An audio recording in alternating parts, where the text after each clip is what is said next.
Section 131 and 132 are two parts. It's creating a national police misconduct registry.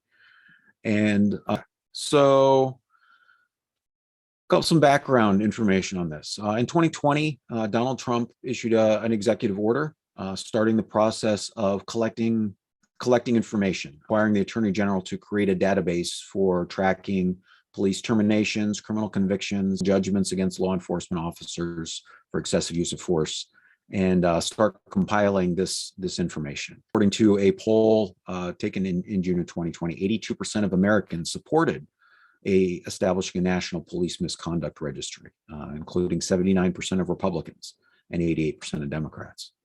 One of the issues, though, is that under that executive order it wouldn't be a public database. So you and I would have no way of being able to know and be able to hold public officials publicly accountable for misconduct.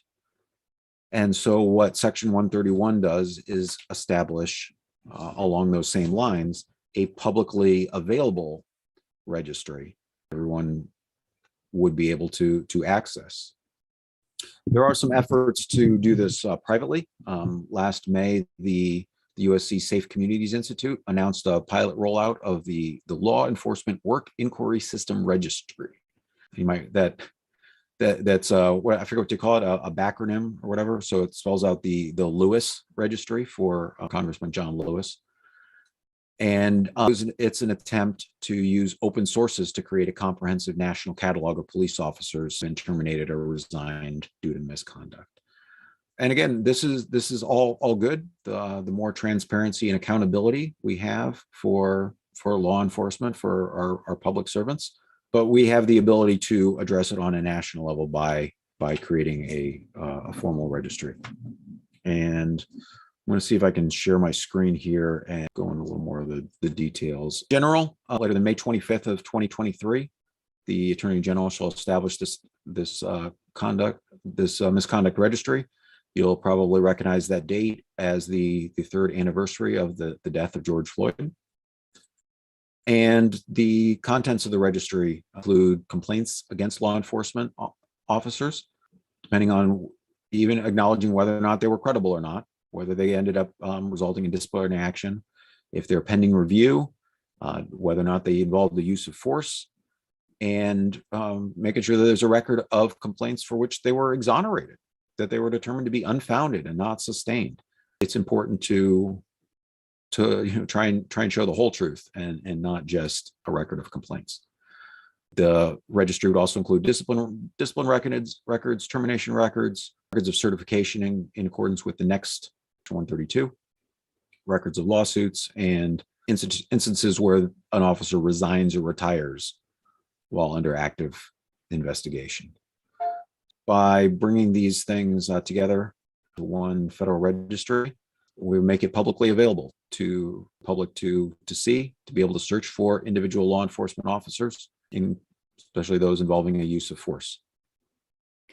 And the initial funding for this program comes from unspent funds that, when we end the federal war on drugs, money that is earmarked for that can go to establish this misconduct registry.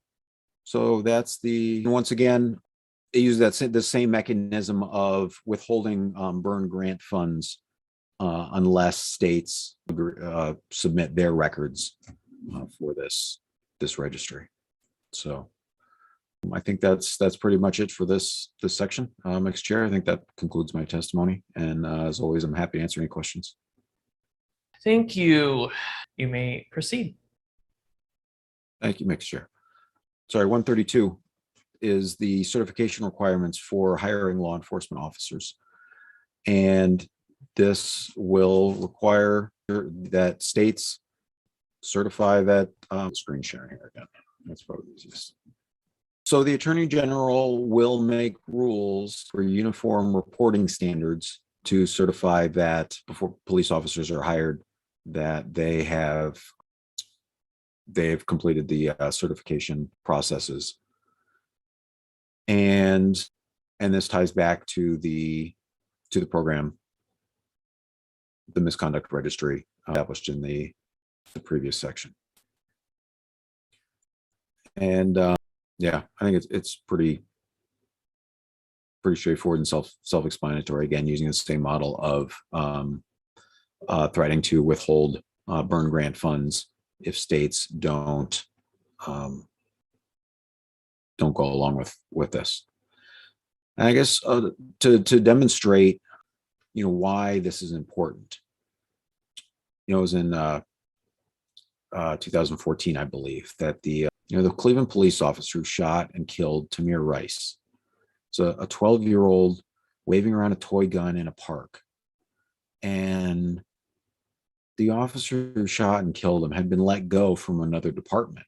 But the Cleveland Police Department didn't look at the records that would have identified the issues that could have prevented the death of this preteen boy.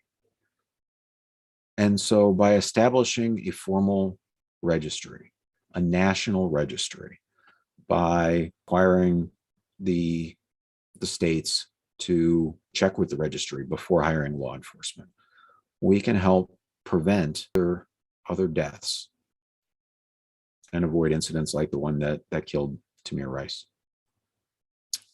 I guess, and with that, Mr. Chair, I guess that concludes my testimony on this section, section 132, and I'd be happy to answer any questions. Yes, I have a question that I think some folks may be interested in. Many police departments across the country are struggling to keep their forces staffed. That's happening where I live here in Austin right now. Could this make it more difficult for those departments to maintain the safety of their communities for that reason? It's a good question. It is a real question. And I guess I would say that this section focuses on identifying officers who have a record of misconduct if they go to try and be hired by another police department. And so I guess to the extent that if it makes it harder for local police departments to hire officers who've committed misconduct elsewhere, then maybe that will avoid just as many problems as it creates. But I mean, you raised a larger issue, right? Is if you have a publicly searchable national police conduct registry, does that create a disincentive for people to want to be in law enforcement?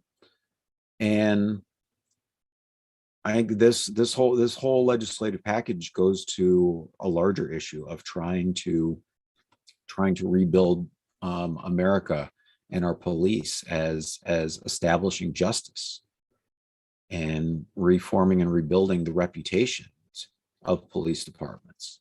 And one of the ways that we can do that is by ending, abusive practices like civil asset forfeiture, by ensuring that officers who've committed misconduct can't just leave and go somewhere else and get another job. And so by rebuilding the brand, by restoring faith in the police, I think you'll find more people that want to work, that really want to protect and serve as we get along in that process. But no, it is an important issue. I was reading something looking at how when you do have police department levels falling, which ends up making the remaining officers work longer hours, working double shifts, that additional stress can then lead to, let's say, the use of poor judgment. And so there's a lot of issues. A lot of them are interconnected, and we can just try and solve as many of them as we can in one legislative package and build a better America.